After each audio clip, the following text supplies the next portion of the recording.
नमस्कार विद्यार्थी मित्रांनो, आज आपण पाहत आहोत सावित्रीबाई फुले यांच्याविषयी 5 ओळींचे सुंदर भाषण.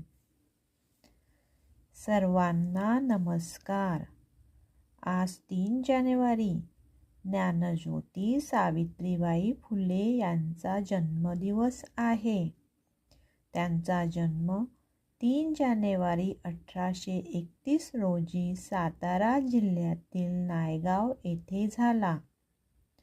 सावित्रीबाईंनी समाजातील वाईट प्रथांना विरोध केला. सावित्रीबाई फुले भारताच्या पहिल्या महिला शिक्षिका आणि थोर समाजसेविका होत्या. त्यांना माझे कोटी कोटी प्रणाम. जय हिंद.